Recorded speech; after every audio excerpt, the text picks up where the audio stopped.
Mel Herding's new book, The Truth About Canada, features some important, some astonishing, and some truly appalling things all Canadians should know about our country.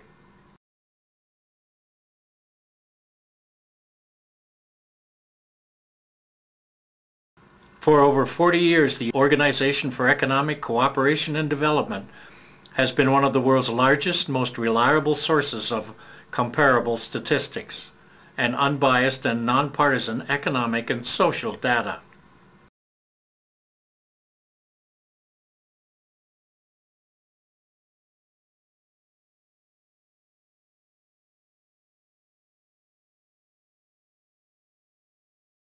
What's the reason that we have so much poverty in this country?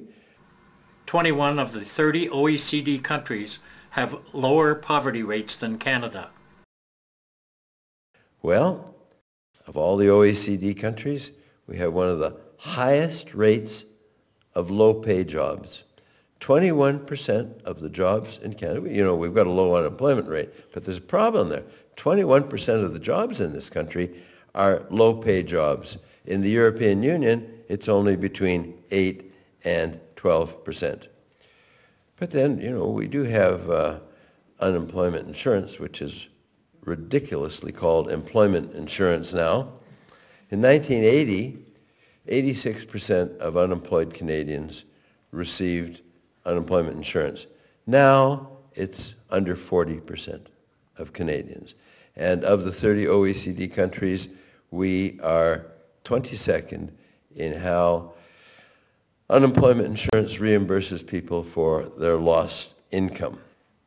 Now, I'm sure all of you saw the Statistics Canada reports recently about the distribution of income in Canada and how the broad middle class ain't going anywhere and hasn't been going anywhere for a quarter of a century, for 25 years. The broad middle class is going nowhere. The lowest group of Canadians were losing income, and of course, the highest paid CEOs were getting millions of dollars. Disparity in distribution of income in this country now is greater than it has been at any time in the last 30 years. The lowest 94% of all families in Canada owns the grand total of 3% of family wealth in this country. What has that got to do with democracy? Let's talk for a minute about corporate profits. If you read the papers or watch television or whatever, all you hear about from big business is big business bellyaching about what a tough country this is to make money and how taxes are way too heavy in this country, and something's got to be done about that.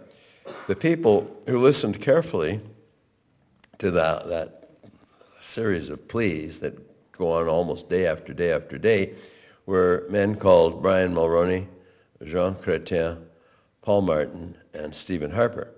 The graph of corporate taxes in this country goes straight downhill at a 45-degree angle.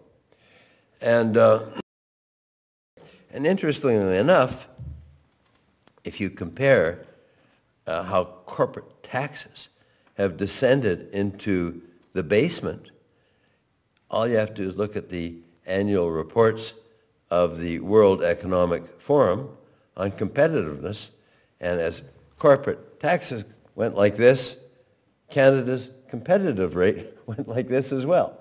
Instead of us becoming more competitive, the competitiveness of Canadian business is headed towards the bottom.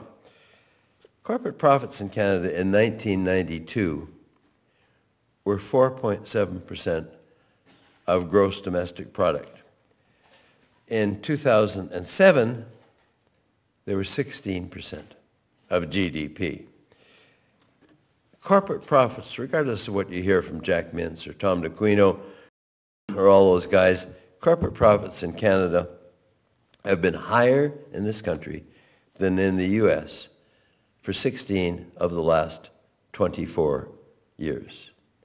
And now corporate taxes in Canada are well below the level of American corporate taxes, and they're headed even lower thanks to Stephen Harper. Well, at the same time, we now know that for the last 4 consecutive years, corporate profits in Canada have been all-time record profits, huge profits, well beyond any imagination possible.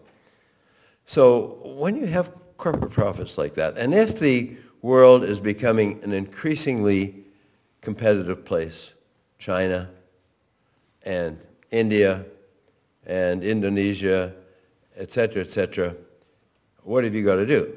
We know for sure any economist in the country will tell you that the key for us has got to be to improve our productivity.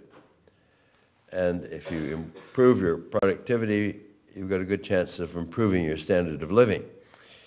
So what has corporate Canada done with their enormous profits that they've made for the last 4 years?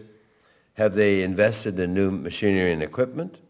Have they done more research and development to make us more innovative, to make us more competitive? Have they produced more patents? Well, the answer to each question is no way. Investment in new machinery and equipment in Canada during these 4 all-time record years of corporate profits puts us in 18th place in the OECD. The 17 countries do a better job than we do. And in research and development by industry, we are in a dandy 25th place among the OECD countries. The oil and gas industry is making so much money that they haven't the faintest idea what to do with it. Their level of investment in research and development is 0.36% of their profits, which is about a fifth of the Canadian average and well below any other oil and gas industry anywhere else in the world. Patents per million people of the 30 OECD countries were in 30th place. And productivity now, again, I can't stress enough, that any economist at the University of Toronto will tell you productivity is the key to our success in the future. And in a list of 50 countries, our productivity record is 47th of 50 countries. In corporate taxes now, we're 27th of 30 OECD countries. That's how high they are. And in overall taxes, we are 21st out of 30 in our tax burden overall, including all kinds of taxes, provincial taxes, income taxes, GST, property taxes, etc. So the next time you hear somebody say, oh, we're too heavily taxed in this country, you ask them, compared to where? Yeah, we are compared to the United States, but how would you like to have the tens of millions of men, women, and children with no health insurance whatsoever?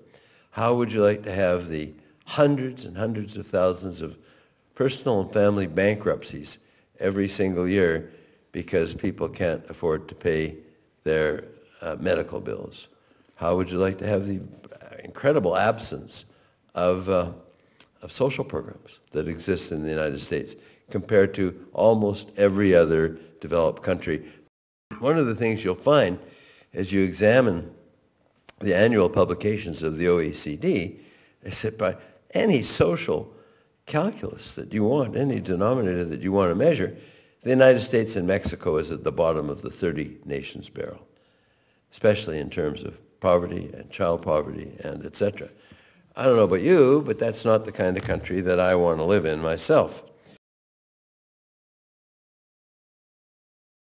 There are many more OECD comparison studies in The Truth About Canada concerning poverty, health care, education, social programs, critique of government operations, foreign ownership and free trade, immigration, peacekeeping, foreign aid, and much more.